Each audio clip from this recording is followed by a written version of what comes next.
and yes, welcome back to another video, guys. Now, today, we're back to talk about Knives Out, or no, Glass Onion, a Knives Out mystery. I always say it the wrong way around. Now, I wasn't going to see this movie in the cinema, which I was gutted about, because I loved the first film. It really is a fantastic movie. I try to watch it at least once a year since it's come out. It's a brilliant movie. And I was gutted. No cinema near me was showing this movie, and I was so upset. But my friend Ryan, who I do the podcast with, said he was going to go see it after work one day. He works in London, so I was like, screw it. I'm gonna go to London and I'll go see it with him. And it was my first time going to the huge Cineworld in Leicester Square where they do the premieres. And because this was a special screening, they showed it on the super screen, which of course is where the people go at the premiere to watch the movies. So the screen was gigantic. Seeing it on that screen was insane. And it was also really weird seeing like the Netflix logo come up on the big screen and stuff.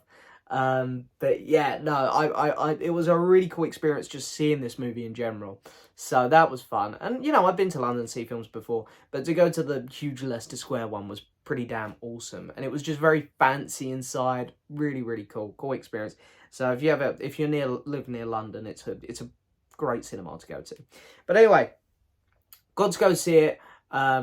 So yeah, Knives Out. This is the second film, of course, in Rian Johnson's upcoming trilogy. Apparently there will be a third one.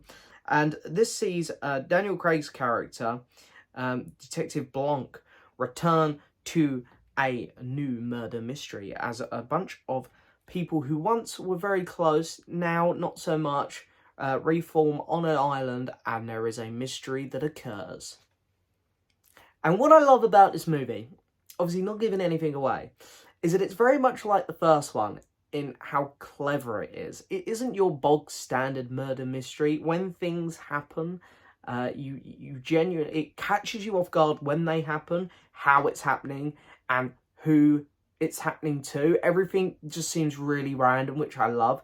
And then the story progresses, and you really get to find out why these things are happening, and it's very clever. I want to give a huge props to Rian Johnson. I know some people really don't like the man because of Star Wars. Look, I'm not a fan of the Star Wars sequels, but I respect what he done with The Last Jedi. It's the most ballsy one of the three. It's the most interesting one of the three. And I also really like Looper, and now I really like both his Knives Out films. I think Rian Johnson is a fantastic filmmaker and a really good writer, and I'm so happy to see him here with another successful movie. And so, yeah, I really just want to give this man credit, because what he's doing here is fantastic again. He's pushing his limits, and he's making really good film here. It's really, really solid stuff. So the cast, this is what really is, one of the things which holds these Knives Out things to a high degree, because the cast he gets is always so unique. The first one, the cast was brilliant. Here, you've got Daniel Craig returning as Detective Blanc. He's the only returning character, and he's so good in this role. I know that some people can't get on board with the accent. That's fine, I get it, but I love it. It really adds to the character and elevates him, and they give him a lot more. They give him a lot more to do in this one, which I really enjoyed.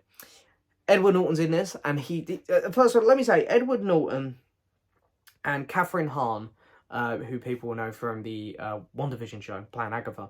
Those two were so perfectly cast for this. These two are brilliant in this movie, especially Ed Norton. He is incredible playing this very sneezy kind of over-the-top rich guy. And that's the thing, compared to the first one, I do prefer the characters in the first one, I'll say that off the bat. But here, they are exaggerated a bit more, but it works really well, especially with those two characters.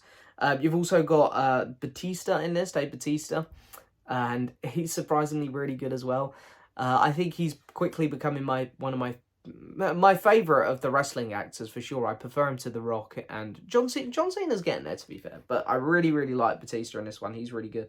Also, I have Kate Hudson in this, who's brilliant. She's given a lot of funny dialogue, and she goes back and forth with Jessica Henwick's character, and those two have quite good chemistry. I would have liked to see that explored a little bit more, I think, but the little we get with those two, because, you know, these two come into this together, it's well done. There's an actress in this who I haven't seen before called Janelle Monáe, I think is how you say her name, who plays kind of the member of the group, which is a bit she's a bit more on the sidelines compared to everyone else. I'm trying to do this without spoiling anything. And again, she's the only one of the she's two cast members here I haven't seen before. She's one of them, and she killed it in this movie. She was so good. Her acting was brilliant, and I can't wait to see what she does next. And then there was another actress called Madeline Klein. Who was fantastic for, when you see the film, you'll know why I thought she was fantastic. But no, she was genuinely really good actress. And her character actually had some really cool moments. And I'll say this as well about the movie. It had a very satisfying end. Murder mystery things are always very up and down. If it doesn't nail the ending, then it's not going to feel that satisfying. This one, just like the first Knives Out movie, really nails the ending. And, any Beatles fans watching, don't worry, you get your Glass Onion played. But yeah, there's a couple other cameos in the movie, some really big ones, which were really fun and exciting to see. But overall, yeah, I really didn't have any problems with this film. I think, the pacing was good, the runtime was good, the story was great, the characters were really fun. But yeah, I think I would say I slightly prefer the first film, but this was still really good. Going to be in my top 20 of the year for sure. I'm going to give this film a 8 out of 10. So, yeah. Glass Onion, a Knives Out mystery. Guys, unfortunately, not in the cinema for long. I think it might already be done. So, if you missed it, that's very unfortunate. But, hey, make sure you check it out on Netflix when it pops up on there in just under a month. Because it is so good. It's a really, really fantastic movie. But anyway, thanks so much for watching as always, guys. Don't forget to hit that subscribe button, like the video, leave a message. And as always, I'll see you next time for another video. Bye-bye.